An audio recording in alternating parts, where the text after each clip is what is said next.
Hello everyone, this is Scarzig, and welcome to my Ancient Bonds initial impressions video.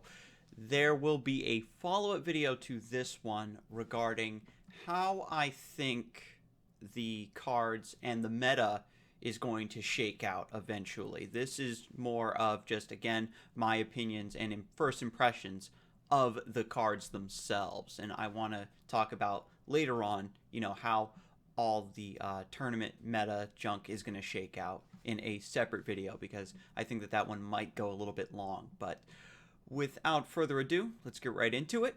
First up, we've got Warblade. Now, this card is really interesting because it's it's a 2-mana 1/4, which is playable. Azure Herald is a 2/1, excuse me, a turn 1 play, right? So you can easily play this on turn 1, but you're missing out on a lot of value this way. I think that you could get away with maybe just running 2 copies of this and waiting until later on to guarantee you get your War Surge. In a Golem Lionar deck, you're going to be running, probably 3 Windblade Adept and then 3 Golem Metallurgist, right? You want the Golem Metallurgist to drop turn 1, and then that reduces the cost of Warblade, so then you're getting a really nice body, plus a War Surge effect, which we already know is a 2-mana effect, and this is just going to keep stacking and stacking as more golems come into play. I don't think Lionar actually needs this card. I think that their standard golem build, with their already good minions, right, plus the threat of Divine Bond on almost any golem that they play, will basically overshadow the need for Warblade. So this card is playable, but I don't expect it to see much play. Moving on, we've got Gold Vitriol. Now, this card is really interesting, right? Because it obviously goes in a heal in our deck. And Zeron, typically with the more mid-rangey Healing that we used to see with Sunforged Lancer and Sunriser and stuff, you're really getting in the mix with your general, taking advantage of the extra attack power that your general is getting. So Gold Vitriol kind of plays against that. With this artifact, it doesn't give you any base attack. You don't really want it to break that much, right? So you want to back off, play a more defensive game, start pinging stuff for board control. I think, in my opinion, this will really build towards a much later game Healing list, which is what we're seeing a lot of already with the Meltdowns and the Grandmaster Zirs and the Excelsius and whatnot. It's going to be really hard to proc this. Maybe, I suppose if you're already ahead on board, you play Gold Vitriol, you're still getting your heal synergies and your procs, and then you're also pinging stuff. This, it should be pointed out, is a White Widow ping. So it can also hit the opponent's, you can also hit the general, your opponent's general, which is not to be understated. Gold Vitriol is the type of card that if you're already ahead, this really lets you seal the deal, especially in minion-focused decks. Glacial Elemental would do the same thing for a Vesper deck, where if your opponent's playing a very minion-based deck, Glacial Elemental allows you to keep control of the board with its procs, because you're just clearing whatever your opponent plays turn after turn after turn. And so with Gold Vitriol, if your opponent's ahead, then they play this card, they're pinging whatever you try to play to contest the board, so you basically have to go in amongst all of their stuff with your general to try to ping them 3 times. I think that anti-artifact tech is going to be kind of big, but we'll save that for the meta discussion a little bit later. This card is very strong, I do want to say. I think that it's not going to be like a 3 of course. This is definitely a late game combo piece. Early in the game, I think that paying the 2 mana for this, when you aren't going to have a lot of procs to go along with it, is going to be too big of a tempo loss. You see this sort of in Songhai, where a Spell Reva deck might, they don't have any other turn 1 play, so then they just walk forward and play Blood Rage Mask, right? Or they turn 1 Crescent Spear, and it sets up for some scary stuff. But if you can take advantage of that lull, right, of them having to just pay for an effect that essentially does nothing on its own, you can just pressure them and take out that artifact before it does anything. So you want to save this for late game. Salt Pontiff is the next minion, and it is a golem. And one thing that I know I'm going to keep forgetting to mention with the golems in this expansion is that Golem Metallurgist being able to reduce the cost of these golems, you really have to consider that when you're evaluating the power level of these cards. Because, you know, if Soul Pontiff is a 2-mana 1/4 that gives all your golems +2 attack, and this is an immediate effect, and it's not reliant on Bond the way Warblade is, right? Then this becomes a lot scarier. It can't directly compete with the likes of Silverguard Knight, of course. But if you have multiple Soul Pontiffs in play, then they're buffing each other. On 4 mana, maybe you play the Soul Pontiff and then you roar it if you're playing Argion. So this card has a lot of potential for sure. We're seeing already the makings of a Lion-R deck that just has the potential to have this explosive like curve where they take over the board and then you just can't contest them anymore. And so that's definitely something that you need to consider, but I think that they can get away again with just the Golem Metallurgist package, maybe 1 or 2 Soul Pontiffs. I would definitely expect to see more of this slotted into a Golem Lion-R deck than Warblade. And then Hailstone Golem is just really solid. It's a card that I use in my Lion-R budget decks to combo with Divine Bond and threaten that. And then just giving them +2 attack on top of that is ridiculous. So moving on from this card, we have Life Coil next. It doubles a minion's health. This putting this in your deck with the hopes of getting like the Divine Bond Life Coil memes is a bit too pie in the sky even for me. I recognize that that's not such a great idea. The problem is that what Life Coil is supposed to do is that if you have to use a minion to trade into some stuff, or if you play something that you want to Divine Bond next turn and your opponent softens it up a little bit so Divine Bond isn't that much of a threat. I mean, the minion's already done a lot of work already by getting things to trade into it, right? So you don't necessarily need Life Coil after that. You can just play something else that eventually they can't deal with or they can't make soft. This will be really good in Gauntlet, I can tell you that, right? Because having just a really big body that your opponent can't get off of the board is just great in a format with less removal. So Life Coil, very interesting, but I don't think it's going to see much play.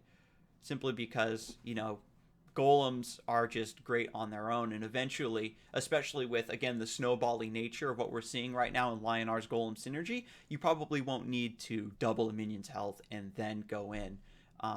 Especially when you need the body, you need this card, and then you need Divine Bond, and you can get away with, you know, just using Roar or Afterblaze instead of Life Coil to get a comparable amount of additional attack. Anything above that, of course, is overkill, like Ironclip Guardian, doubling it to 20 health, etc. So up next we have Peacekeeper, and this thing is really scary because, again, the potential to get ramped out early with Golem Metallurgist and some other stuff that we'll get to a little bit later on. Basically, the ability to ramp has been sort of also increased with this expansion, and that's what makes Peacekeeper really scary, because if the best you can muster is a Dispel for the Peacekeeper, then it's still a 5/5. It's still going to be pretty decent for Divine Bond to come down. If you play this late game, your opponent dispels it and then wants to clean it up, it's already sucked up a lot of resources. And Golem decks love to just play multiple copies of Golems.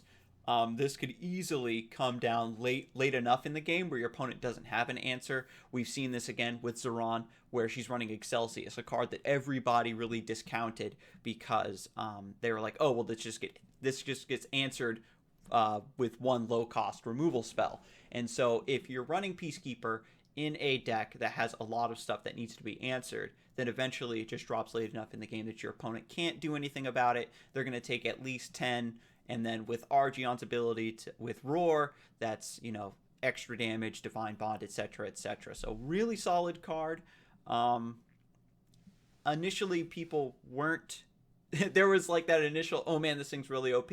Oh no, it gets removed. But I think that it's going to hit that nice balance because you can overcome its inherent weakness to being removed by just deck building. And we'll see how it shakes out. People are going to be running a lot of Dispel. I think usually when new expansions come out, people run more Lightbenders and Ephemeral Shrouds because they need to learn how to play around new stuff a little bit better.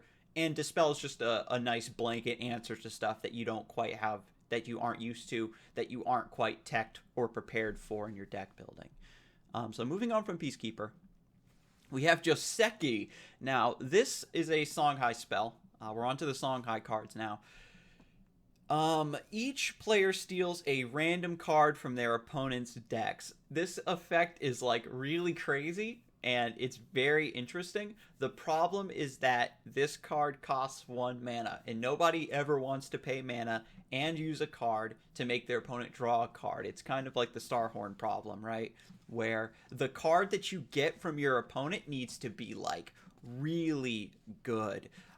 Maybe if Joseki took a card from your opponent's hand, that might be really OP, because your opponent tends to keep better cards in their hand, right? If it's just a random thing from their deck, it might be something that you don't synergize with. It might be something that's too expensive for you to use by the time you play this card.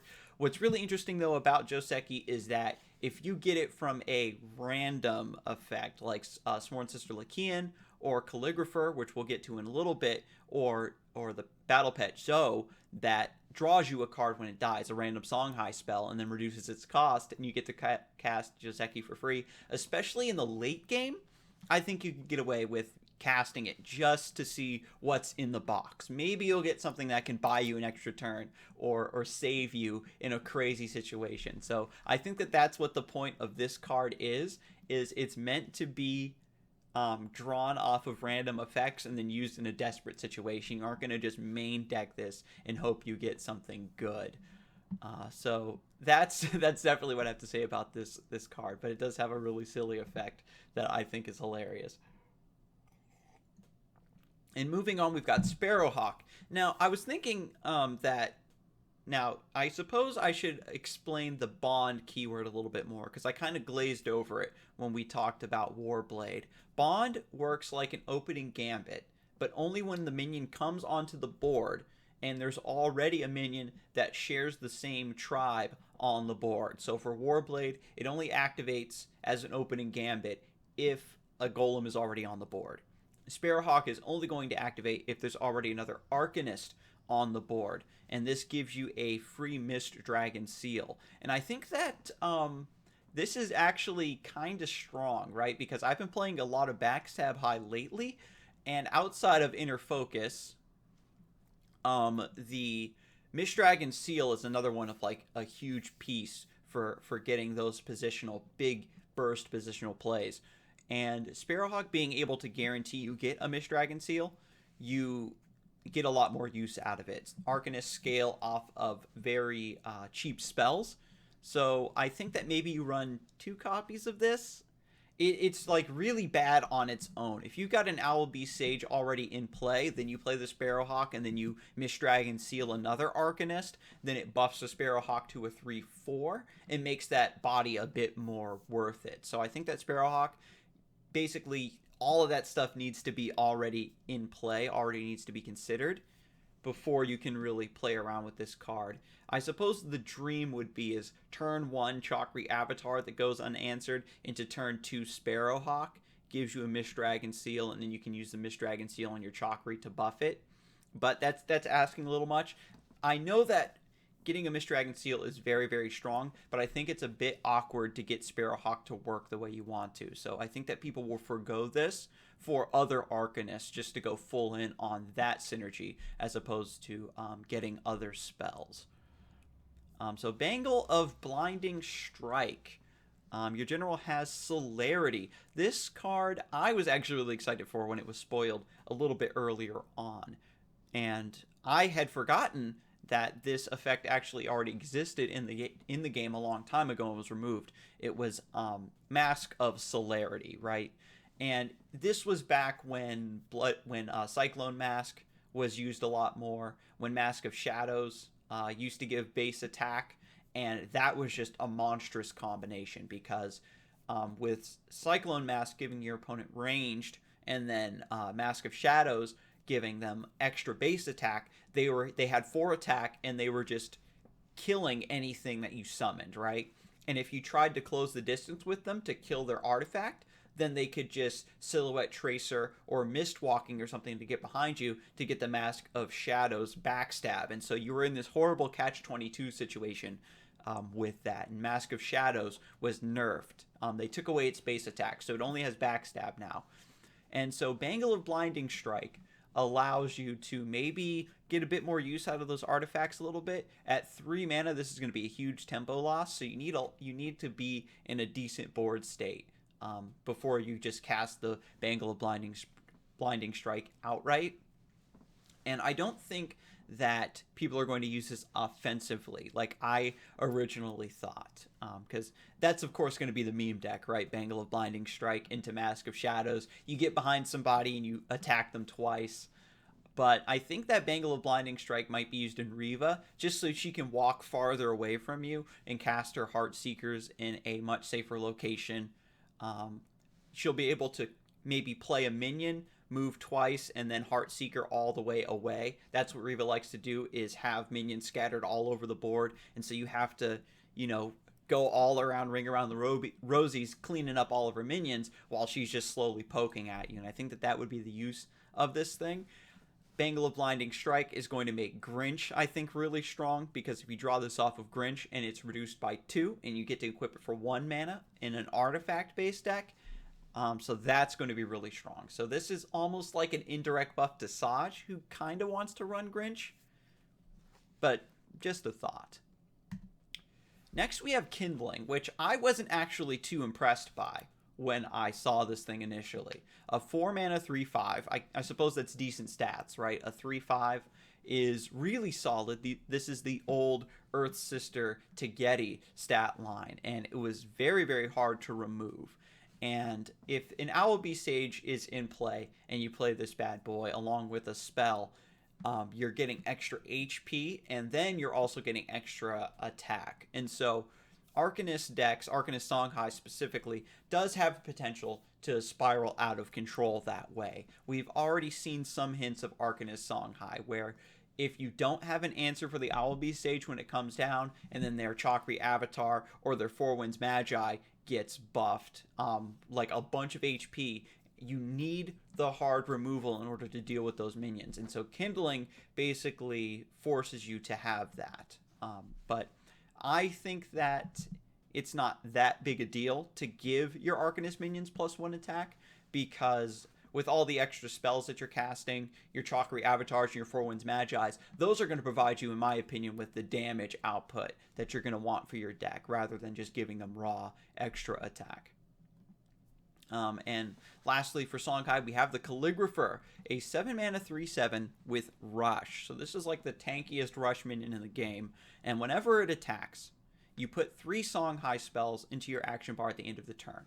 And it's very important to note that this is the same wording as Gorehorn, where its effect only activates when it attacks, not when it counterattacks. So you aren't going to be drawing tons and tons of spells if your opponent's trying to clean this up with their own minions. You basically get to play this, attack, you know, you get your 3 damage onto a minion or the enemy general, and then you get 3 random spells. This will be really nice if you're running on empty, but the problem is Songhai isn't really known for their late game, and so I don't really see the Calligrapher doing enough, because at 7 mana, that's when like stuff like Meltdown and stuff comes down that's going to win you the game. And because Calligrapher costs 7 mana, you can't get a lot of other spell combos squeezed in at that high of a mana total, right? Because maybe you conclude on, if you're at 9 mana, like if it's gone fully to 9 mana in a slow game, and you play Calligrapher, you can Phoenix Fire the same turn and maybe get like a 6 damage burst onto something. Maybe you get a chance to Inner Focus or Mistdragon Seal. I suppose you have Kindlings in play. You get to do some attack there. But that's just like win more snowball-y situation. I'm talking about Calligrapher just on its own. Best case scenario, your hand is empty. You play Calligrapher, attack, Inner Focus, attack, and then you have 6 random Songhai spells. And that's nice, again, when you have Arcanists on the board that are going to proc those for you. But I don't really see the need for this card at this time. because Songhai again doesn't really like to exist in the late game. And if you have Arcanists on board already, then you're just kind of doing okay at that point, and you probably don't need the Calligrapher. Time will tell, because I've been wrong before, and maybe a late game tanky Songhai minion is just what they need, but I don't really see the power and the effect, because I feel like I'm harping on this a lot, but I mean, there's definitely the S tier Songhai spells that you want, like maybe you draw some extra Phoenix Fires, maybe you get your hands on a key Spiral technique that you can use next turn. I just fear that this coming down at 7 mana, and then you needing to wait until your next turn in order to use whatever it gives you is going to be too slow. So we'll have to see how fast the meta shakes out, I suppose. So moving on to Vitruvian, we have Dream Shaper, a 2-mana 2/2 bond, draw 2 cards. That means that if you're playing this on turn 1, then you're losing out on a lot of value there. The ability to draw 2 cards, we already know because of Divine Spark, is worth 3 mana. And so Dream Shaper, you probably just run 2 copies of it so you can refuel in the mid-late game with your other Golem stuff. I do like this, however, because at the end of the day, you could just play it on your turn 1. And then again, Golem Metallurgist, reducing this to 1 mana is really strong, because if you flood the board, if you go like Metallurgist into etc, etc, etc, and then you're running low on cards, Dream Shaper is going to allow you to get even more golems in play, more synergy there, and you're refueling, and it's just really solid overall. We have Wind Striker, which is a golem as well. It's a 4-mana 1/4 with flying, and its opening gambit is equipping a Staff of Akir to your general. And because Staff of Akir costs 2 mana, you can almost think of Wind Striker as a Wind Striker as a 2-mana 1/4.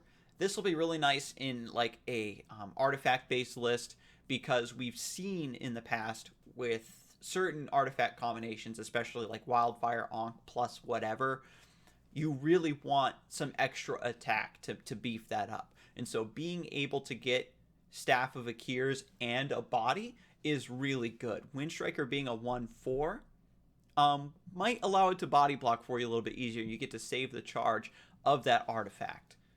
And that's really all I have to say about it. I don't think it's definitely, I can see the usefulness of it, but I don't think you actually want to run this, because it's like you're doing golem artifact stuff, and I think that it's probably better to fully dedicate yourself to artifacts than trying to ham fist in golem synergy, where generally when you're running an artifact list, you just need good, solid defensive minions to keep your opponent from rushing you down while you work towards the higher manas, right? So you can get your Audarch's Gift off, you're saving combo pieces for your Aurora's Tear, OTK, or whatever you're trying to do. And next up we have Thunderclap. And when I first saw this card, I was like, oh my god, this is ridiculously busted, right? When your general destroys a minion, summon a copy of it nearby. We saw this effect in Monolith Guardian, one of the bosses that they had run a few weeks ago. And when your general kills something, you assimilate that minion, you take control of it, and that seems really, really strong. But it's important to note that Thunderclap does not give any base attack. It just gives you its effect, and it's 4 mana, which is really slow. So you have to already be on board in the mid game, and Thunderclap needs to destroy the minion. So every time you take something over, it's going to lose a charge, right? Because it doesn't give any base attack, your opponent's not going to have any qualms of going face with their general or with their other minions, perhaps, because their minions might not necessarily die on the trade back. Where if you equip something like a Spectral Blade that has a really annoying effect for your opponent to deal with, something very control-y like that, but it also has that +2. That means that whatever you trade into it to take a charge off the artifact is most likely going to die. It discourages you from going face with the general to break those artifact charges. And so Thunderclap on its own is not that great. You need to combo with a lot of stuff. You have to jump through a lot of hoops with this card to actually get the maximum value out of it, because you basically need to combo this on a turn with Falcius, with with Sazer's Bloodborne spell, Psionic Strike. Wind Striker, again, kind of fills that gap a little bit, where you get a free Staff of Akir, and then you follow it up with Thunderclap, but I think that's still going to be pretty slow. You're just taking over one of your opponent's minions, and maybe at the end of the day, you can catch somebody off guard and get a really nice tempo swing with it in the mid game. But the kind of stuff that you want to destroy and also summon a copy of and take for yourself is like really big stuff. And so with Saj, if you're equipping Thunderclap, using your Bloodborne spell, and casting Falcius in the same turn, right, then that's going to be you killing a huge 8 attack minion, 8 HP minion, and then taking it for yourself. And that's like enormous, right?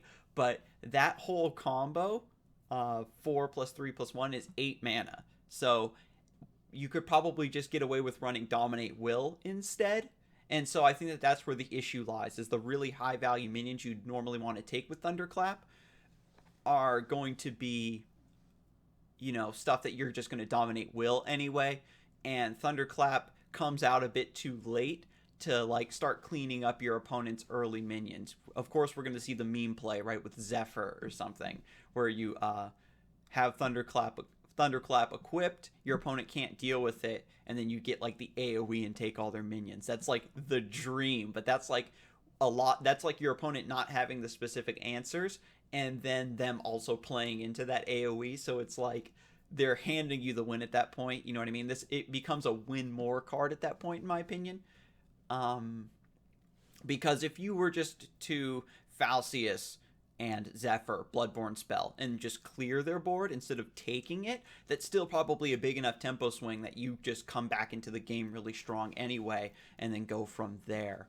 One thing about this artifact I do want to mention is that, again, this does buff the Grincher pool, because if you already have high base attack, let's say if you're playing like Grincher Magmar, right, and you have a few stacks on your general, and then you get a Thunderclap off of Grincher, you're getting that really solid Magmar trade, and you're also stealing a key minion.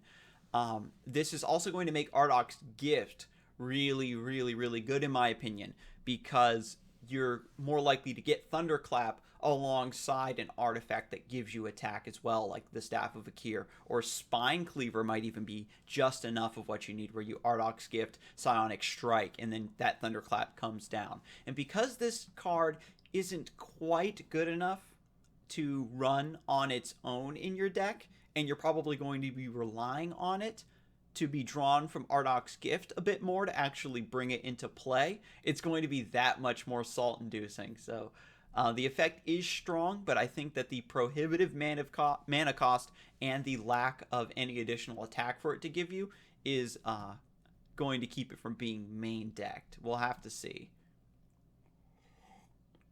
Because now that I'm really thinking about it, maybe it's good enough to run Thunderclap and then like Aurora's Tear. Maybe you sacrifice one of your late game OTK pieces in order to just take a really key minion from your opponent. And so next up we have SIROCCO. And when I saw this card, I was really excited. This was one of the cards that I was most excited to build a deck around in this expansion. And this was before Dream Shaper was revealed, right? I was just going to play normal golems. But now they have some extra golems to combo along with this thing. The opening gambit is you summon a Skyrock Golem on random spaces for each other golem you summon this game. And Skyrock Golem is the 3/2 golem. And that's really nothing to write home about, because Skyrock Golem dies to Tempest. They're all going to die. It's going to die to Tempest, Breath of the Unborn, Plasma Storm, Frostburn, basically any, you know, runnable AoE is going to completely clear out all of the Skyrock Golems at the very least, and probably SIROCCO himself at the same time. And so I think the key with this card is just to play SIROCCO on 5, your opponent clears it, and then you play SIROCCO on 6, and then your opponent clears it, and then you play another SIROCCO, and then your opponent can't clear it, and then finally you get your stuff to stick. This is a minion that's going to be really hilarious when it's played back to back to back, because a lot of those board clears do cost a lot of mana. So your opponent basically spends their whole turn clearing your board rather than developing anything threatening. So that could be interesting to see. The other aspect of this card that I wanted to point out is waiting until 8 mana. Like just playing a standard Golem curve all the way up till 8 mana, where you get your Golem Metallurgist into Dream Shaper, into Hailstone Golem, etc., etc., into Ghoulie, which we'll get to in a little bit later. Then Sirocco comes down, summons a bunch of Skyrock Golems, and then you combo with Inner Oasis to give everything plus 3 HP, and then you have like this massive board of like tanky stuff. And I think that that's where the true beauty of this card is going to shine. It's like a late game flood the board combo, after your opponent may have already used a lot of AoE on your earlier Golem shenanigans. And lastly for Vitruvian, we've got Blood of Air. This is a 5 mana removal spell that is, a lot of people were saying, oh man, Vitruvian finally got, the ranged removal that we've been asking for this whole time since the Siphon Energy nerf.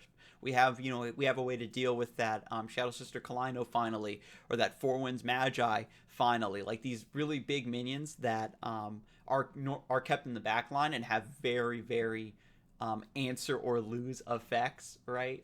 Vitruvian normally would have to jump through a lot of hoops with Whisper of the Sands, getting a really good spawn off of a Obelisk in order to reach, or you're using like Rosh's Curse plus Dunecaster to get that 4 attack to kill the Four Winds Magi. Not quite enough to kill the Shadow Sister Kalino, because that 5 HP, man, is so hard to deal with outside of Linar, because they have Circle of Life.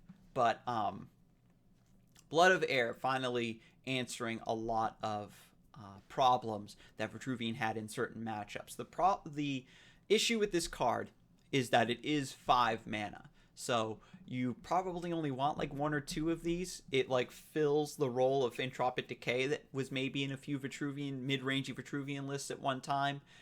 Dark Transformation, right, is sometimes run as a 2 of in Cassiva lists. I mean, yeah, Cassiva lists, because she doesn't have access to the slightly cheaper Ritual Banishing as often. But so it's like appropriately costed, I guess, right? Because it's just like that big shut down what your opponent just played card. Because if you still keep the early game tempo package that Vitruvian has with like Pax, Fireblaze, Obelisk, Falcius, right, that just allow you to handle what your opponent is doing, and you're still getting a lot of really solid bodies onto the board, and then your opponent's trying to stabilize and you play Blood of Air and you just keep steamrolling them from there, I think that that is like really how this card is going to be used. And then you just like, you seal the deal.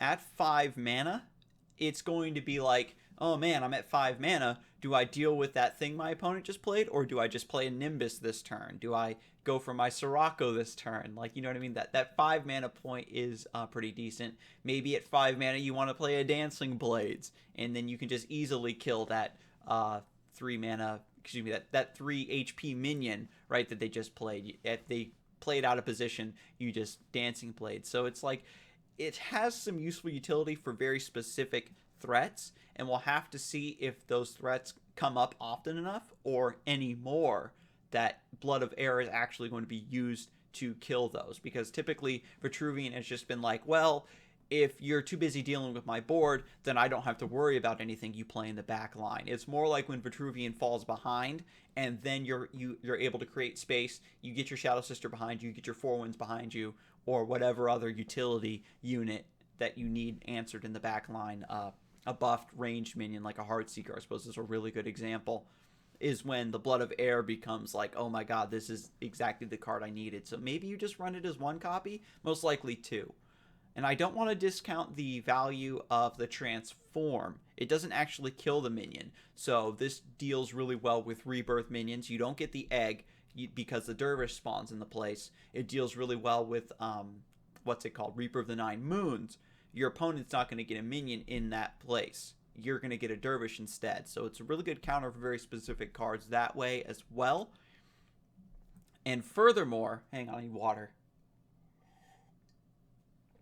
Furthermore, it's a Wind Dervish, so you kill something for 5 mana, and then you have 2 damage to play around with. If you have Fireblaze Obelisk in play, that Dervish can maybe trade into another minion, or if you've got a Dunecaster in your hand, you know, you get to buff it into a 4/4 with Rush, and it gets to clean up something even bigger and survive as a 4/2 or a 4/1 maybe, or you just go face. So it's like, I think that extra utility is what's really going to make this card playable, is because you get to destroy something, and then you get some additional damage to play around with. And if you can get a 2-for-1, where you kill that big minion that your opponent just played, and then use that extra damage from the Wind Dervish to kill another minion, then I think that the tempo swing is definitely big enough to warrant running this card.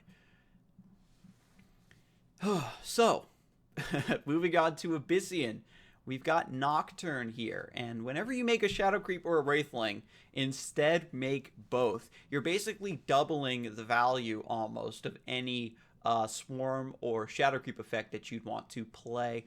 I think that Lilith has a much easier time generating massive amounts of Wraithlings than Cassiva does generating massive amounts of Shadow Creep. So I think that Nocturne is going to be run in Lilith, and this is an Arcanist, so this really bolsters the Arcanist Lilith subtype, because the Shadow Creep tiles that you're getting are like decent, because Lilith is already running Sphere of Darkness and Ooze, because those are just really solid cards in their own right. So if those creep tile cards are generating you Wraithlings, and you have Nocturne on the board, and you're also getting more Shadow Creep tiles off of your Wraithling generation effects with like Cryptographer and Wraithling Swarm, stuff like that, or just your Bloodborne spell, then this allows Lilith to maybe run something like Abyssal Juggernauts a bit more reliably. That way you get like a huge minion that your opponent needs to deal with,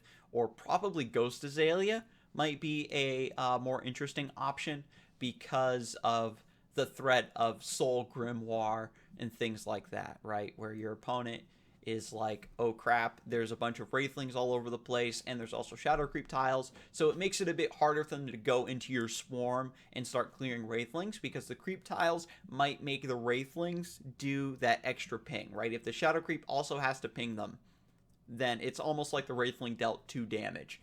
And so that's something really interesting to see. I think that this opens up a lot of value, a lot of very strong potential, and the fact that it's an Arcanist just opens up additional synergies that it's just going to push it beyond strong. So next up we have Blood Echoes. You destroy all friendly minions, then you resummon them on random spaces at the end of turn. This would be like an OTK finisher card with NIGHTSHROUD, which is a card we're going to get to a little bit later. The thing about Blood Echoes is that it works simultaneously. You can't like use this along with Shadow Dancer to get a bunch of procs off of it all at once, because when everything dies all at once, Shadow Dancer doesn't proc. So it's, again, this isn't going to be like a massive get Death Watch procs thing going on, because it just kills everything outright. If things have really good Dying Wishes, this could be interesting. But at the end of the day, if you're looking to proc a really strong Dying Wish effect, you're probably going to be looking more towards consuming Rebirth. This probably has some meme usage with Reaper of the Nine Moons.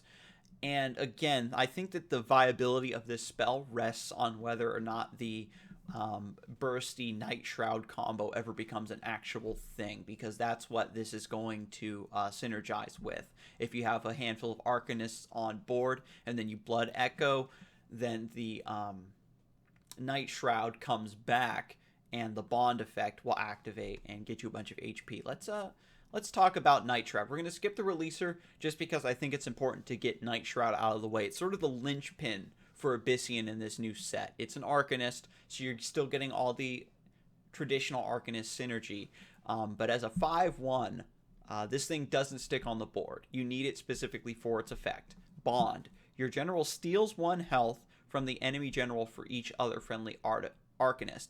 And I think now there's a couple ways that this could shake out, because it says your general steals 1 health. That phrasing there could be just to save space on the card. Instead of saying your opponent takes X damage for the number of Arcanists on the board, your general heals X damage, X HP for the amount of Arcanists on board. or if Steel is a special, like, sub-form of healing that doesn't proc Zeron's healing effects. But that's probably not the case. I'd probably go with example 1, where they just said Steel Health to basically save space on the card and make it less clunky in terms of wording. So you steal 1 health from the enemy general for each other friendly Arcanist. That's right when NIGHTSHROUD drops down. So if you have like this huge swarm of Prismatic Illusionists and you drop NIGHTSHROUD and you get, you know, however much HP, and maybe on 8 mana you play NIGHTSHROUD into NIGHTSHROUD, and then you get even more HP. The thing with this is it's like a huge swing, right? We see, in terms of HP swings, we're usually used to like a Mera Healer, where you deal 5 to your opponent and you heal 5. That's really strong. Or when Shadow Sister Kalino's in play and you play a Void Pulse, where you deal damage to your opponent and you're healing, right? That being able to simultaneously heal while damaging your opponent, like, increases the value of your heal, because it's like you're getting away from death and bringing your opponent closer to death. And that gap in HP is just enormous, because it was like if a Mera Healer just healed you for 10 rather than damaging your opponent for 5, then it's like it would be a really strong heal. But what makes a Mera Healer so good and so threatening is being able to damage your opponent, right, and get them closer to death while you save yourself. Same thing with Four Winds Magi, right? If it just procced your opponent for 2, or if it just healed you for 2, it wouldn't have that same like utility that it does now, where it's in play and it's moving Riva or Kalios further and further and further away from your lethal range while they're poking at you. And so that's where NIGHTSHROUD really becomes strong, is where it's, again, healing you and damaging your opponent simultaneously. We'll have to see if somebody can make this combo work. I don't think like the full OTK is going to work, but it's going to be a nice, like, just damage burst top off, because Abyssinian already has really good tools in Spectral Revenant and stuff like that, and it's going to be whittling you down with Shadow Creep shenanigans and what have you, to where NIGHTSHROUD could probably get you very, very close to death, or at least set you up for like a 1 or 2 turn lethal if they have 1 or 2 NIGHTSHROUDs. You have to make sure to keep your opponent's board clear, right? So we'll see how that shakes out. And so to back up, I didn't forget to talk about the releaser. When this artifact breaks, you summon a random friendly non-token minion destroyed this game nearby. And so this will make it so you aren't getting Wraithlings, you aren't getting illusions, right, that are spawned off of Prismatic Illusionists. Those count as tokens. And so this is going to get you guaranteed a minion back. But you cast it for 3 mana, and it's going to be delayed by at least 3 turns, because you have to hit something 3 times for it to work. They don't have a lot of self-damage stuff in the game that Abyssinian's going to be able to take advantage of. You know, Flameblood Warlock kind of comes to mind, but if you're running an aggressive low curve like that, the releaser is going to sap your tempo, and then you have a chance of just getting back a Flameblood Warlock, just another 3/1, and that's not good enough. This is going to be like super late game, where you equip this, and then your opponent is sort of discouraged from hitting your face, because they don't want to deal with whatever minions you get back.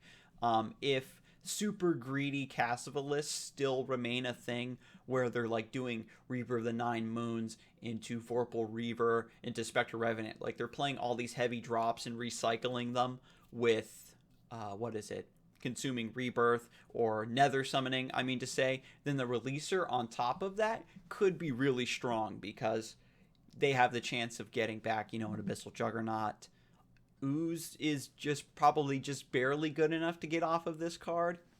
Or Shadow Sister Kalino. Like, there's a lot of good minions that you could build into a curve and maybe run the releaser just as a one-of for your late game, and then go from there. So that it does have a very interesting effect, but I think that the delay on it might be too slow. And so to move next to Death Knell.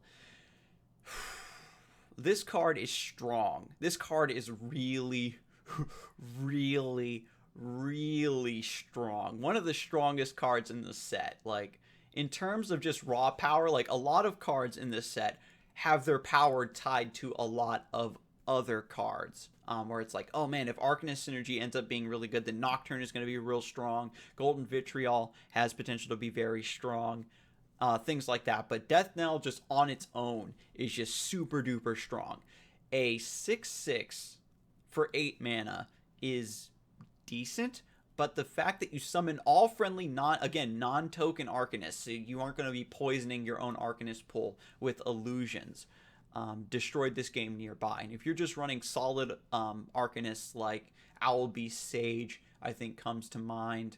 Blue Conjurer, which we're going to get to in a little bit, just has a really good body as an Arcanist. Archon Spellbinder, maybe, if such a heavy Arcanist can still make its way into these decks. If you're running specifically a list like that where it's just all heavy stuff, summon all of those nearby. So bam, you play Death Knell. Best case scenario, you get 8 other bodies, and it's just like a big ball of huge stats that you threaten your opponent with. It's just like when you drop a Silithar Elder, even better than that, because it's just like enormous stats that your opponent can't deal with because it's spread over so many bodies. They need to have that additional AoE to deal with your board. And then there's the whole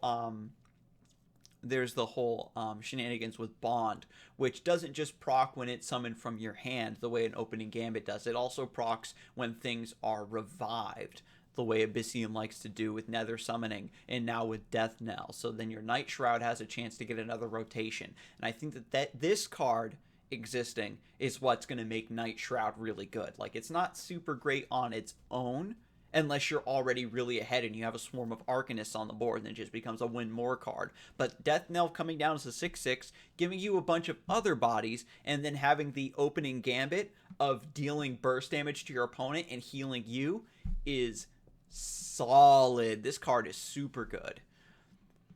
And so moving on to Magmar. I just got done talking about how strong Death Knell was. I think Godhammer is going to be up there. Your minions have grow +1/+1.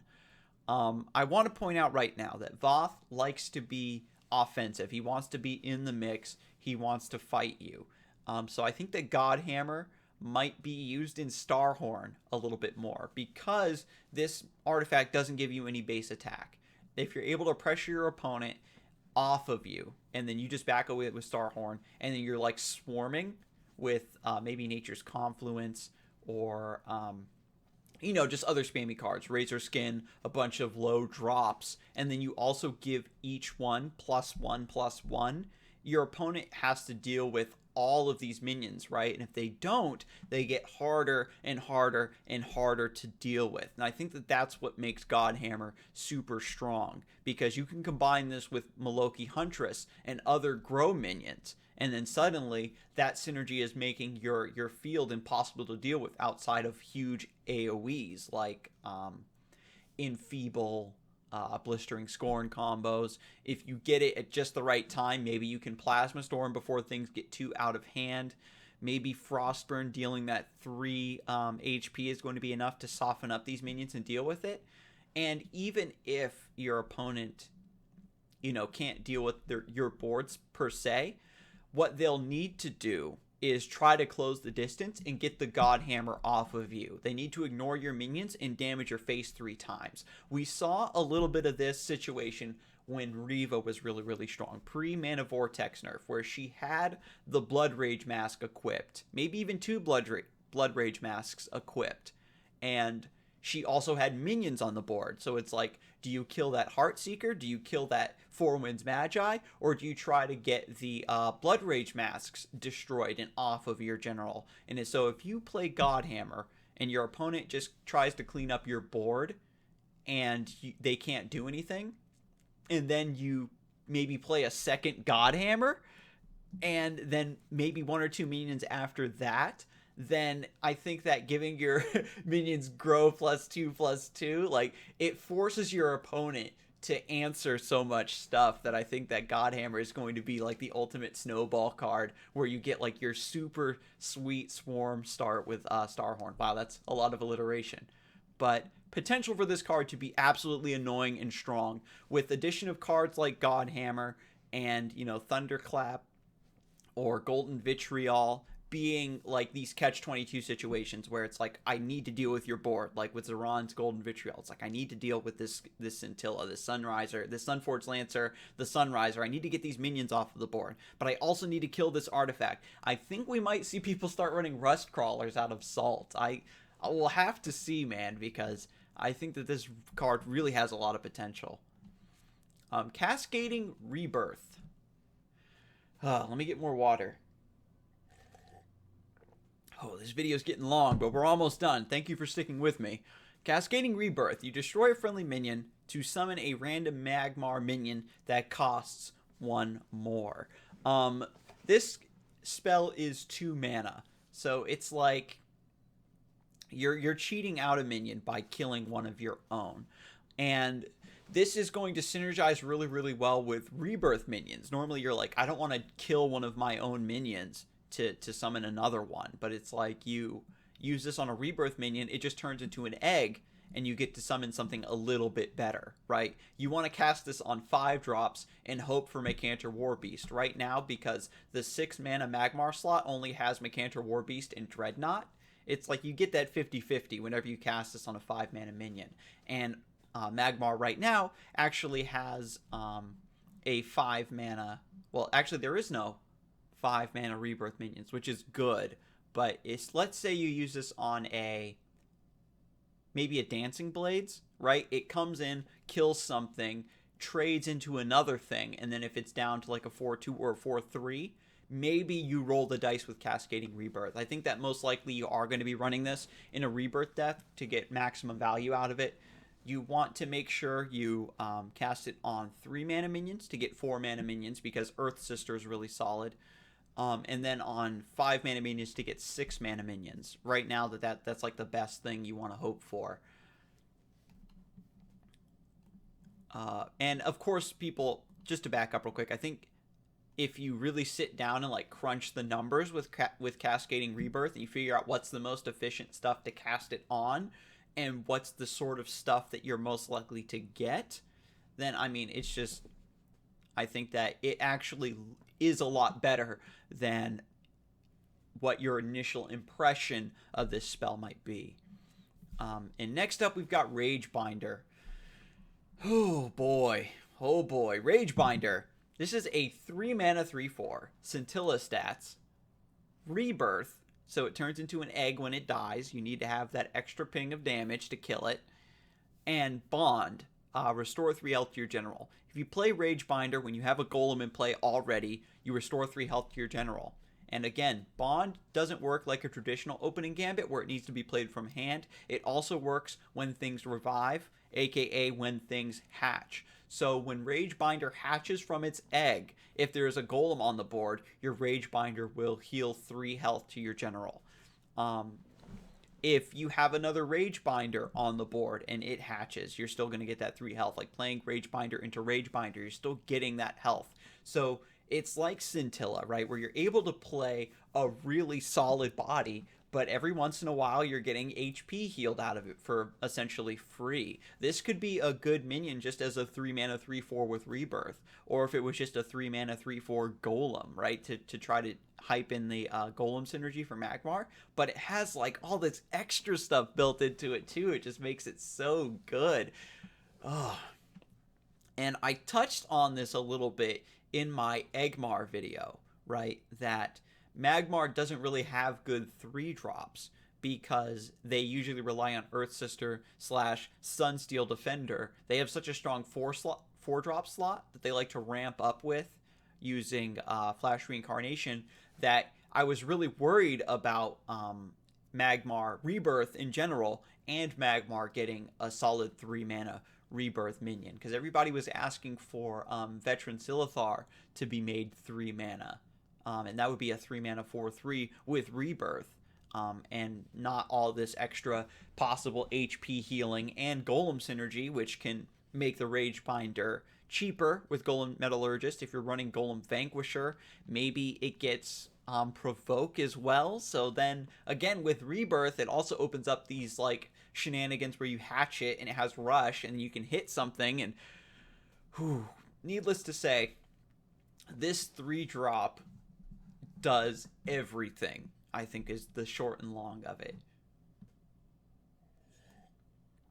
Next up, we've got Lavaslasher.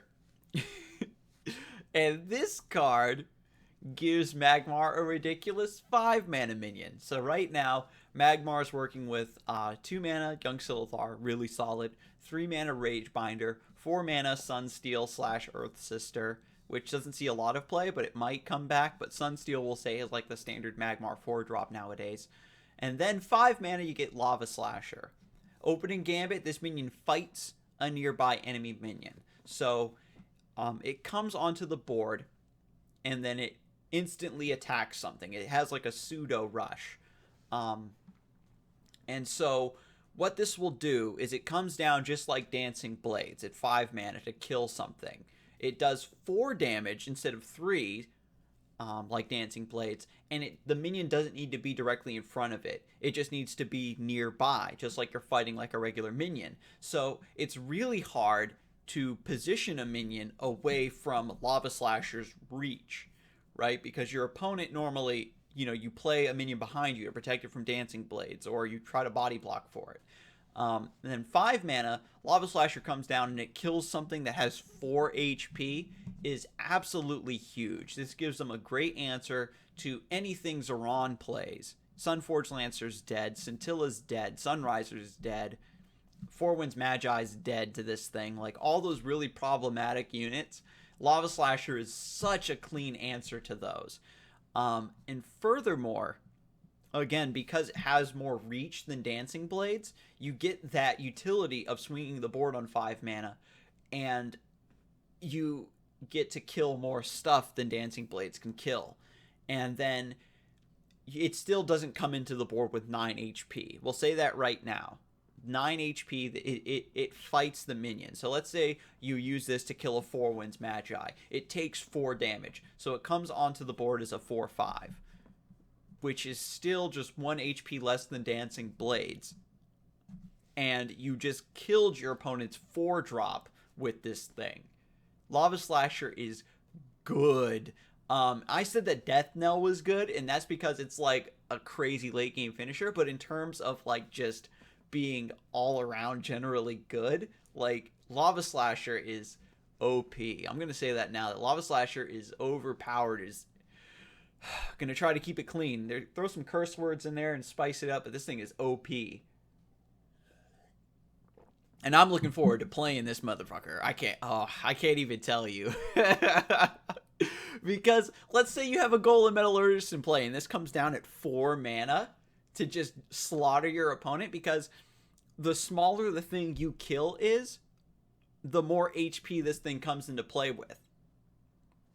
And then you get to curve this into Mechantor Warbeast. You kill whatever your opponent played at 5 mana, and then your opponent tries to back off from this huge golem because they don't want to take 4 face damage and play something behind them. Then you just Mechantor Warbeast on 6 and then kill whatever they just played and do face damage. So then suddenly Magmar has this crazy tempo on the board where they're on top of you and clearing your board over and over again, because you could just curve out normally with, not even Golem Metallurgist, into just regular Young Silithar, into Ragebinder, into Sunsteel Defender, into Lavaslasher, into Mechantor, and then like you're on top of your opponent. They can't play anything without you just clearing it automatically, and it's going to be so hard to come back from that. And I want to see how often that's actually going to happen, or if other factions just have like such crazy early game synergies and pressure that you can't really get those plays off all that option. But it's definitely really spooky to think about, and that's like what's really getting to me in my gut, is Magmar just being able to clear your board turn after turn while developing their own stuff. And I will say, I did make a few of these points on Twitter already, and you can't just think about this game in terms of curve. Like, you don't curve out traditionally like in other card games, Hearthstone being like the big example. Of course, when the meta gets stale over there, people just call it curve stone, where you just play 2 into 3 into 4 into 5, and then like if it's stronger than your opponent's 2 into 3 into 4 into 5 into 6, etc., then you just win automatically. your opponent is still going to be able to position, right, to kind of minimize the value that you're getting out of these cards. So I don't think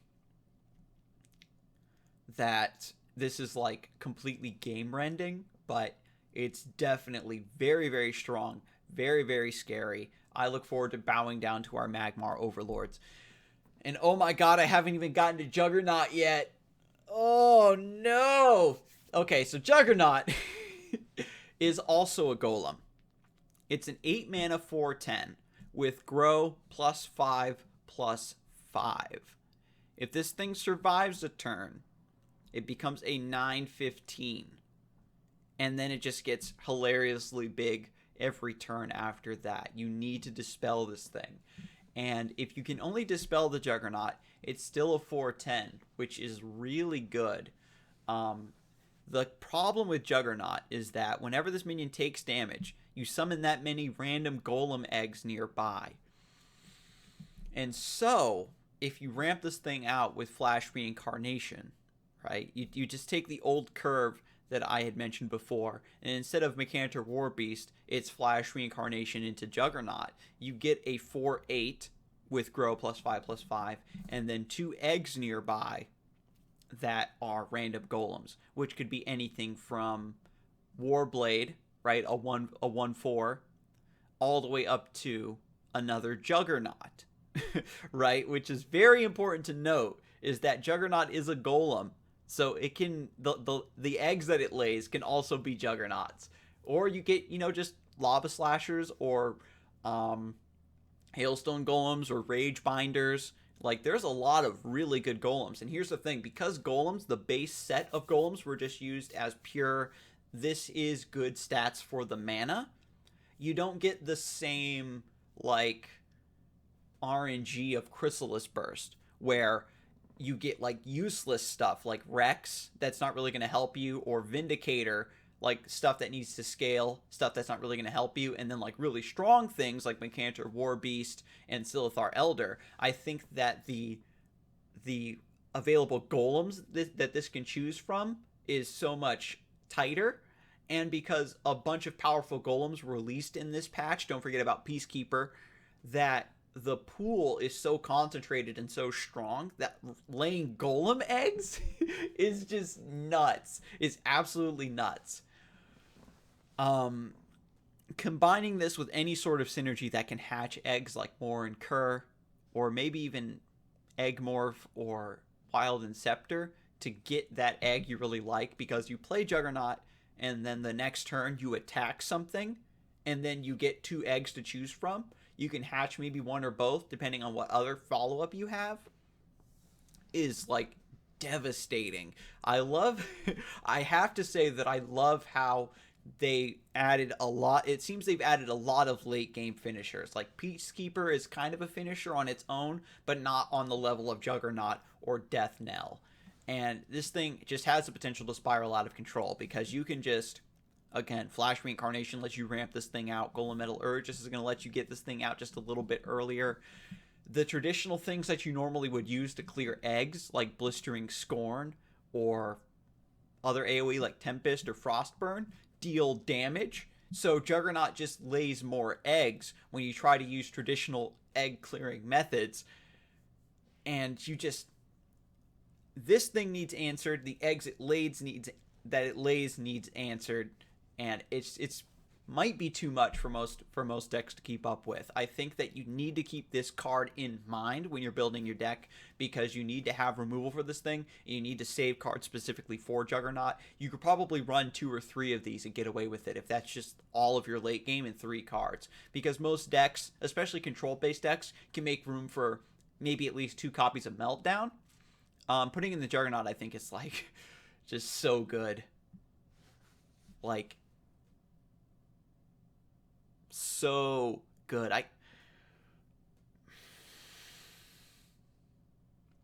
Every single conceivable way that you want to deal with Juggernaut is like not good enough to fully deal with the Juggernaut. I suppose that you play Juggernaut. I suppose the best case scenario is your opponent plays Juggernaut on 8 mana. They just plop it down, and then you hit it with Aspect of the Fox. Like, that's the best case scenario, because if they do Flash Reincarnation, and this takes 2 damage and comes into play as a 4/8 and 2 eggs, you need to have the Aspect of the Fox to transform it, so that, because you can't clean this thing up with damage, because it just lays more eggs. And it has grow +5/+5, so you can't slowly chip away at it until it's dead, and then just clean up the eggs as they come, because it's like pseudo-healing itself. So you need Aspect of the Fox. You need Blood of Air. That's probably why that card was printed. And now that I'm seeing this card fresh in my mind, you want Blood of Air in your deck to deal with Juggernaut. And then you need to clean up the eggs too. And that's probably, again, going to be way too much for people to deal with. So moving on to Vanar. Getting off of the crazily strong stuff that Magmar got in this patch, we're going to move on to Vanar. We've got Mana Death Grip, a 1-mana spell. You deal 1 damage to an enemy minion. If it dies this turn, you permanently gain 1 mana crystal. So it works just like Crystal Wisp does, where it's an empty mana crystal that ramps you for your next turn. But if the minion that you use this on dies, that means that Mana Death Grip, in a way, paid for itself. This is going to be really scary against in the Songhai Vanar matchup, actually, because if you play like turn 1 Katara in a bad spot, or turn 1 Chakri Avatar, you have to play like way in the back. You can't open up with a 1-attack minion anymore in any faction, because if Vanar hits it with a Saberspine Tiger and Mana Death Grip, like if they go second, if Vanar's going second and then they play Saberspine Tiger on the mana, kill your 1-attack minion, and then after they use Mana Death Grip with the extra mana that they got from the crystal in front of them, then you have nothing on board. You can't ramp to 4. They have a 3/1 on the board, and when they start their next turn, they'll be on 5 mana. Like, that's huge.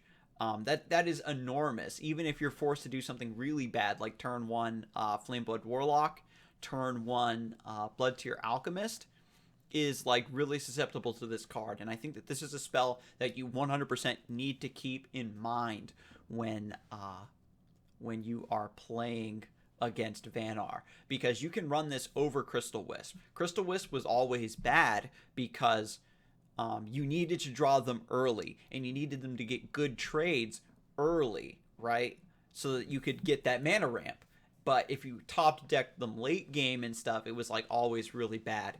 And at the very least, 1 mana for the Mana Death Grip, it's just going to be 1 mana, deal 1 damage. And we already know from Cassava that is a really, really good effect, because Vanar already has, Enfeeble, Blistering Scorn stuff going on, or Hearth Sister, Warbird shenanigans to ping stuff down and soften it up and maybe get better trades for their minions. But every once in a while, there's stuff that has just that extra HP that they can't deal with, or that extra really annoying Heart Seeker that they can't deal with. And Mana Death Grip is going to give them that additional utility, because this doesn't need to deal the killing blow.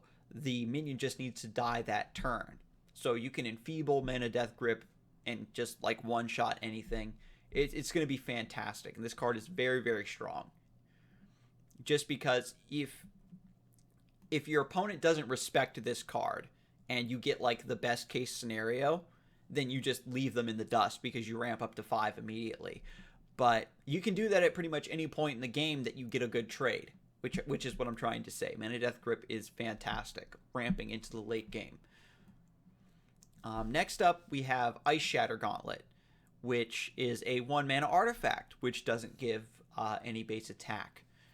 Whenever your general attacks a stunned minion, destroy instantly. This probably won't see a ton of play, but I did showcase in a recent Vanar video how many like really playable stun effects that Vanar currently has with Frigid Corona and Icy. Then you just bring Flash Freeze back from the graveyard, and then suddenly Ice Shatter Gauntlet allows you to control the board really, really effectively, in my opinion, because then you have, at the very least, you pay 1 mana and you get to attack something and kill it instantly. And at that point, it's already paid for itself. At the very least, it's going to be 3 mana if you use an Icy or a Frigid Corona, but Icy at least gives you a body on the board, and Frigid Corona is at least going to draw you a card. So in a way, Ice Shatter Gauntlet being able to just get at least 1 hit off on a key minion is great.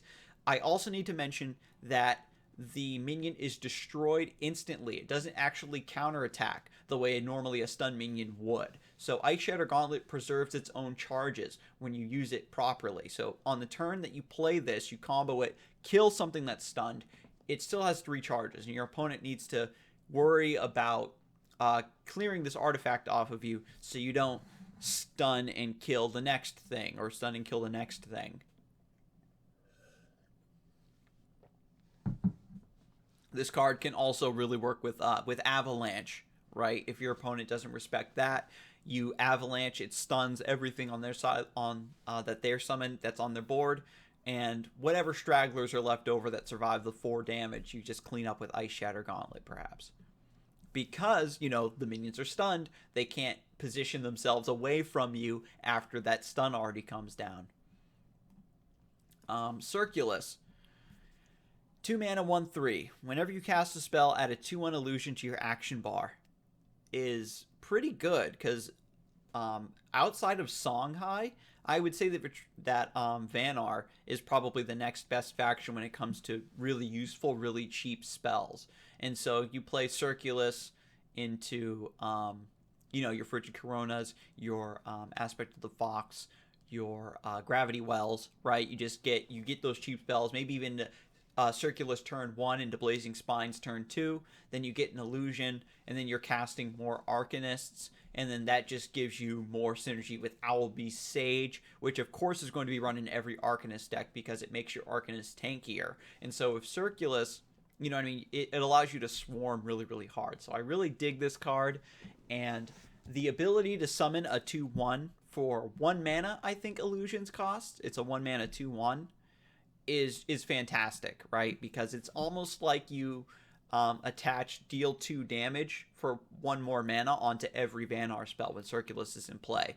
And so your opponent's going to prioritize killing this thing, and it allows your other stuff to survive a little bit longer. You probably don't want to use a Dispel on Circulus, because then that's 1 less Dispel or removal for Owlbeast Sage, etc., etc. You get caught in this loop. Next up, we have Kindred Hunter. It has Bond. It's an Arcanist with Bond.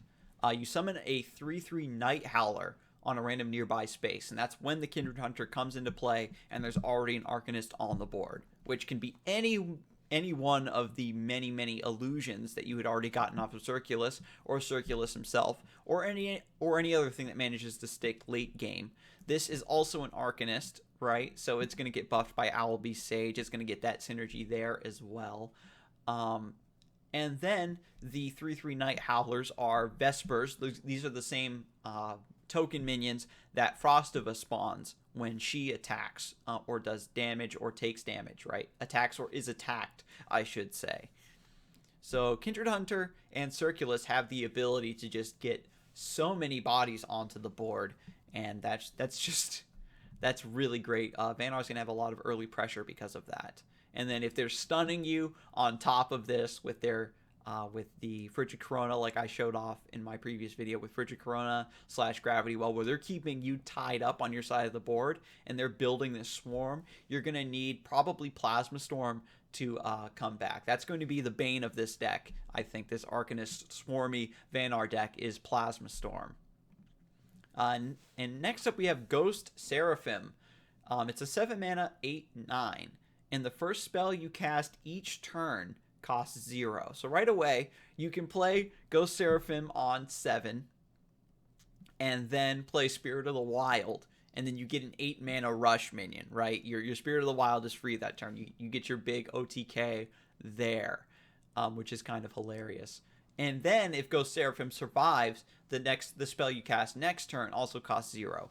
And this synergizes with Arcanist as well because of Owlbeast Sage, where it is going to make your minions tankier. You need to get your hands on a lot of spells, which Vanar tends to run anyway. Again, Aspect of the Fox, Gravity Well, Frigid Corona, Flash Freeze maybe might make a comeback just because it's a cheap additional proc. Just solid overall. I really like this card. Really good body for 7 mana in my opinion. And the playmaking potential is just great because you get to have this big minion that normally would not be compatible with a lot of spells. You get to enable that, where you play Ghost Seraphim, you get a big body alongside your Lightning Blitz, or most likely, again, your Spirit of the Wild, I think is the obvious meme here. And finally, we're on to the neutral minions. We have Celebrant, a 2-mana 1/4 golem. With the opening gambit, create a mana spring tile nearby. This is going to be the probably run in every deck. Not even necessarily golem decks, right? You create a mana spring tile nearby. And so what this allows you to do is create an additional spring so that you can ramp up harder next turn.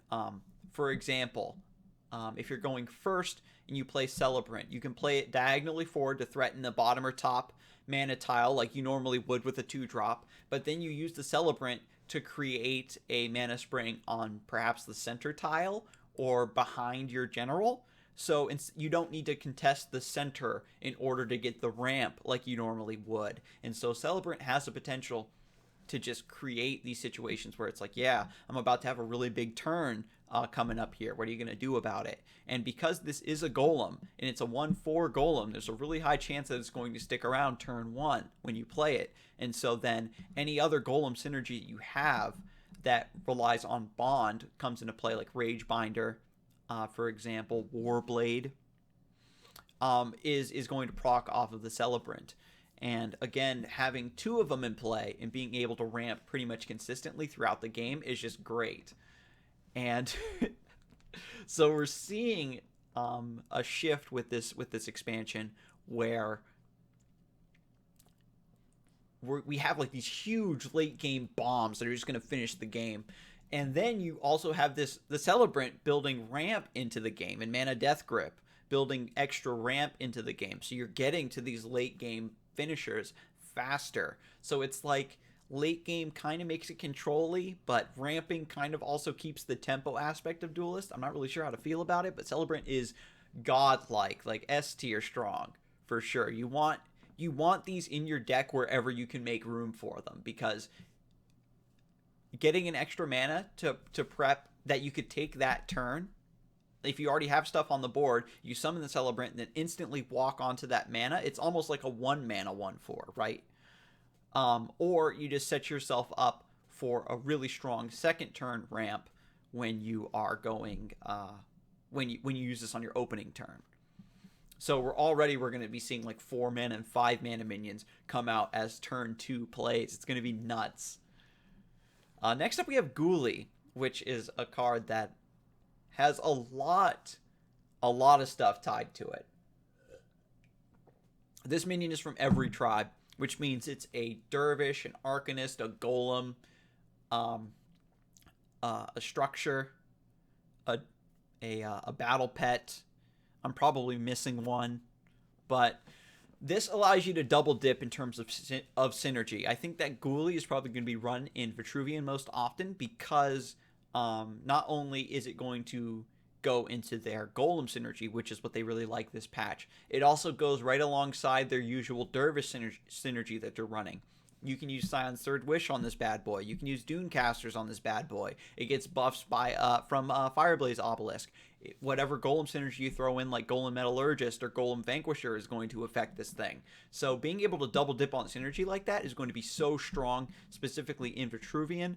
You might see some synergy with this thing in Vanar, because this thing being an Arcanist and a Vesper, that was the one I was missing. A Vesper allows you to get Vesper synergy built into your Arcanist deck. We already see that with Kindred Hunter, where it's Vespers and Arcanist coming together in one card. And so Ghoulie does that too. And you're going to be able to do crazy Frostburn stuff. You're going to be able to use Frostblade Dryad on this thing. There's already a 3 mana 3/4 Vesper, Snow Rippler. So Ghoulie might not see play in a straight Vesper deck, but again, if you're building in Arcanist synergy as well, then that's going to make Ghoulie a lot better, because it's going to be getting buffed by Owlbeast Sage, and it's also going to be siphoning off of all of your Vesper synergy. And this card is solid. A 3-mana 3/4. We've already seen from Scintilla that that's a really good stat line. Normally, 3-mana minions were like, if they had a really strong effect, you would just make them a 3/3 to balance that. But they've started to push the envelope a little bit with Scintilla, a 3-mana 3/4. Radiant Dragoon was the original 3-mana 3/4, but its effect wasn't strong enough for it to see play because its effect was a little bit slow. Just to go off on a tangent, I think that if Radiant Dragoon was able to proc on itself, if you played it on an empty board and it became a 3/5, I think that it would have seen a lot more play than it did. But Ghoulie, again, is stepping into the 3-mana 3/4 shoes along with Scintilla and Ragebinder, and this is neutral, so you get to play it in any deck that has tribal synergy, and you're just going to get more bang for your buck. Feralu is a 4-mana 4/3. Not so good of a stat line, but friendly minions from any tribe have +1/+1. This is not going to multi-stat. Ghoulie does not get, +6/+6 or what have you. But this will allow you to get that like passive war surge thing going on with that board swarm that you're working on. I think that Vitruvian is going to like this card the most, right? Because dervishes love to be buffed to get really, really solid trades. And then again, if you're running Golem plus Dervish synergy, it's solid. And I think that you kind of want this as a little bit of extra glue to keep a multi-tribal deck together. If you're running a straight tribal deck, there's better 4-mana. Like if you're running just pure Arcanist, then you probably run Owlbeast Sage over this, of course. A 4-mana 4/4 that's going to give your minions more HP, which allows them to stick around longer, which allows them to do more damage, right? So it results in more damage in the long run if you get to keep your minions around a lot longer. So I think you reserve this for multi-tribal decks, but I think that the stat line might be too bad that you aren't going to see it anyway. Next up, we have Lore Weaver, a 4-mana 2/5 Arcanist. You see, now we're getting like really tanky 4-mana Arcanists that are going to actually stick around so you can get their effects.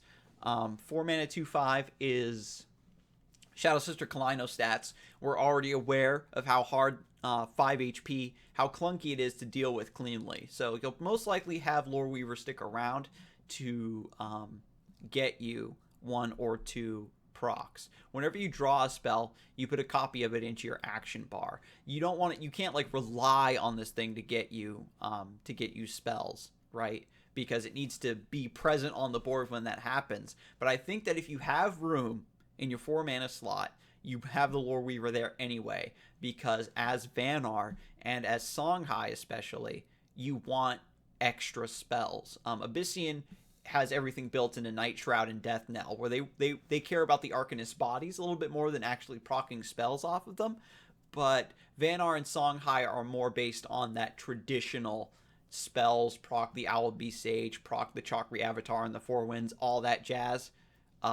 Circulus procs off of spells that really speaks to the Arcanist type. And so Lore Weaver gives you more bang for your buck.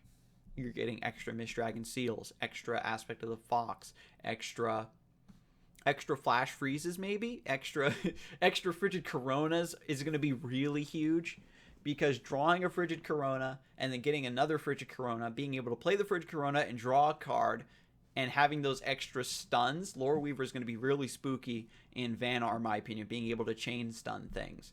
And maybe you run Ice Shatter Gauntlet in there somewhere, but not likely. Next up, we have Boulder Breacher, a 5-mana 5/5 Golem. Really decent stats for what it does. Bond. Enemies can't counterattack this turn. When you have a Golem on the board, you play Boulder Breacher. You cast Dampening Wave on all of your opponent's minions and the general. So this allows you to just go face with impunity or clean up your opponent's board, and then all of your stuff, doesn't get counterattacked, so it stays healthy.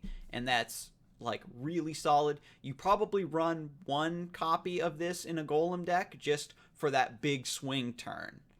If you already have a board established, because Boulder Breacher is not going to be that great if you don't have a board. being able to get one really strong trade, it's almost like a one-turn Grove Lion, might be good.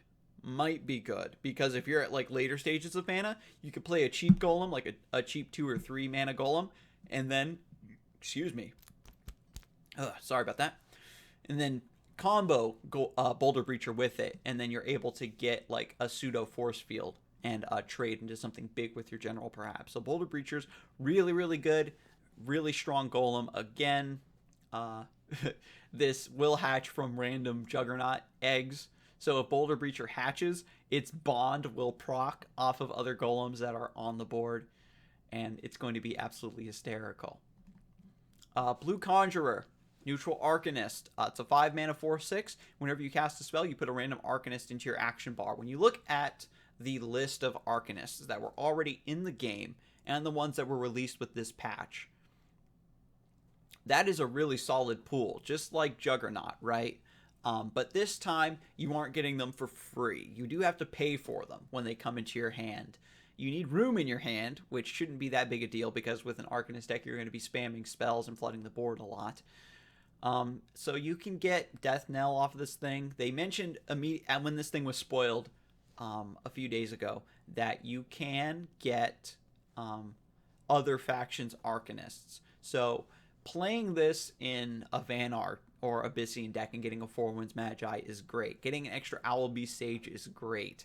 Getting extra Blue Conjurers is great. Like any of these cards, right now the Arcanist pool is really huge. You probably are like, oh man, I got a Aether Master most of the time, or maybe you get a Nocturne and you aren't playing Abyssian, so it like feels really bad. But just the ability to get minions value after value after value is great, because I'll have to talk about this a little bit later, but with Arcanist decks, you want to flood the board. Arcanist and Golem decks want to flood the board. And so Blue Conjurer, allowing you to draw more minions into your hand, means that if your opponent AoEs your stuff with like Plasma Storm or Enfeeble Scorn, whatever big board clear they have, Blue Conjurer makes it so that you still have fuel to go on. And so moving on, we've got Trinity Wing. It's a 5 mana 4/4 Arcanist with flying. Bond. Put 3 Teachings of the Dragon into your action bar. The 3 Teachings of the Dragons are 3 1 mana spells each. The teaching of Wisdom, Courage, and Power. One is deal 2 damage to anything. One is give your general +1 attack. It's like a Voth overload stack. And then the other one is heal 3 HP to anything? I think it's like a Zeron Bloodborne spell. I want to say heal 2. I'm sorry that it's like, for some reason it's escaping me. It's heal something. I think it's 2 or 3. But the important thing about Trinity Wing is that it gives you spells to use. And you get those spells instantly in your hand. So at like 5-ish mana, right, when you're running low on fuel, Trinity Wing, you play this, and then maybe you can proc your Owlbeast Sage a couple times. And it does have flying, so afterward you can play it in the back line, and then it can fly in and get a really good trade. And it's an Arcanist, and so it's just going to feed into that more. Being able to get additional cheap, useful spells is what Arcanist decks really like. And, you know, deal 2 damage to something, give your general +1 attack, and heal 3 are, you know, so generally useful that you'll be able to do something with them. Grimes is this thing had mixed reviews. I heard a lot of people say this thing was broken, and it's really bad. Like, it's for 6 mana. I think you're rolling the dice too hard on 6 mana. Perhaps with Celebrant, like if you ramp really, really hard into this thing, it could be good, because when you play a slow minion early enough in the game, sometimes you can recover if you get bad RNG rolls, right? Where like if you play Chrysalis Burst turn 2 and you get really bad hatches from it, or if your opponent can deal with it easily, then it's not such a huge tempo loss for you because your opponent already used their turn up dealing with the Chrysalis Burst. So it's almost like it buys you a turn. That's kind of what I feel like with Grimes, where if you get it out early enough, your opponent's just going to deal with whatever minion that it gets, and then that's that. Because you summon a random minion from any tribe is... We've already seen from just this expansion that it can get some really crazy stuff, like Juggernaut, like Peacekeeper. You'll probably have to crunch the numbers. To see what the average stats you would get. Because when Keeper of the Veil came out, everybody was like, oh, average stats is like a 2-3. If you get a 2-3 off of it, then it's like, then you get your value from it, basically. And so Grimes, I'd have to see what the granularity of the randomness is. What's the variance going on? Because off the top of my head, paying 6 mana for a 3-3, and then if you get like a really, really like bad minion, like, because I think the worst thing you can get is maybe an Aether Master. You pay 6 mana, you get a 3-3 and a 1-3. And I think that's like just barely passable in stats. But you pay 6 mana, you get a 3-3 and a Juggernaut. Like you get a 3-3 and then a 4-10 or whatever. That's like super busted, and then Grimes trades into something, and it also summons a random minion when it dies. You get, you know, another Aether Master or a Juggernaut or a Trinity Wing, and Trinity Wing is and the important thing to note, right, is that these Arcanists and Golems you could potentially get could potentially proc their bond effects if you have Golems/Arcanists already in play. It will remain to be seen again if the randomness isn't too disparate between what's good that you can get and what's bad that you can get, because you could easily also get like dervishes or like random vespers. Like you could just get 2 snow chasers off of this thing. And I'm wondering if for 6 mana getting a 3-3 and then 2 copies of the worst minion possible is going to be worth it. And if that's the case, then Grimes is going to be absolutely like broken played. Because if the worst case RNG scenario is still passively good for Duelyst, this expansion, then the best case scenario is that you just win the game. One thing I forgot to mention is that mechs are a tribe, so you can get Mechazor, I think, off of this thing. And so I think that the best case scenario for Grimes is so good that you just play it and just pray to the RNG gods, especially if you ramp super hard with Celebrants and Mana Death Grip in Vanar. And if you're running like the ultimate RNG deck and you get like the double Mechazor memes or like Juggernauts or whatever, then you just kind of have to tip your hat to this thing. But my initial reaction to this thing was, I don't think that that's a very good effect and it's bad. But I've been proven wrong before, and I think I've made the point perfectly. If the worst case scenario is good enough, then this card will see play, and it'll be really hilariously like destroying the game strong. Lastly, we have EMP.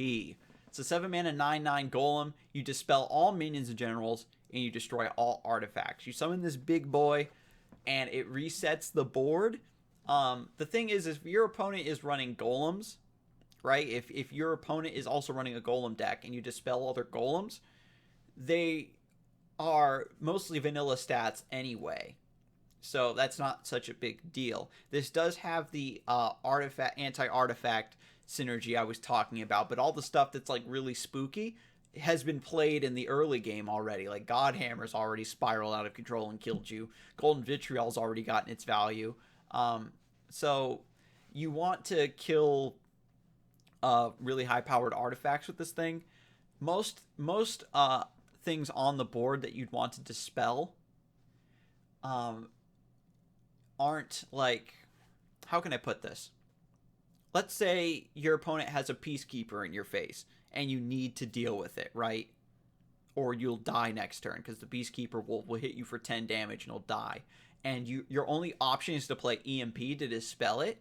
So your opponent just has a 5/5 on the board now, and you have a 9/9. I suppose it depends definitely on positioning, because it's like, okay, can Peacekeeper still kill you somehow, Or do they need to trade Peacekeeper into your EMP and then use other resources to clean up that 9 attack? I think that this effect is really strong, but we've seen it time and time again. Just because you have a really strong effect attached to such a late card, it's probably not going to see play. But again, with golems, the ability for them to come out later, with golems not minding being dispelled, you playing the EMP is going to affect your opponent a lot more than it's going to affect you. And so I think that just throwing another 9/9 on the pile of golems that you have on the board might be pretty devastating. And I think that this probably just adds to the coup de grace of late game threats. And then there's other minions like Death Knell, right, that already have like huge piles of stats sitting on the board. You can't just EMP that and hope that they all go away. So it's like the things that this counters, maybe this is specifically for dealing with, like, I don't know what this is supposed to deal with. It's a strong effect, but I don't know exactly what you would run to counter this. It's just a big, generally good effect. But I think that for 7 mana, you want to have something specific in mind, right? Because for 7 mana, or 8 mana, you just play Meltdown and just kill your opponent rather than dispelling their whole board. But I think that that's pretty much all I have to say, is that EMP is strong, but if what it's strong at doing isn't needed, then it won't see play. And it has been 1 hour and 35 minutes. Holy hell. Thank you for sticking with me through this whole analysis of the expansion. I'm looking forward to playing these things on the ladder. And I hope you guys are, getting stomped in right now too, trying to get used to this new meta. But I will see you then, and you have a good one.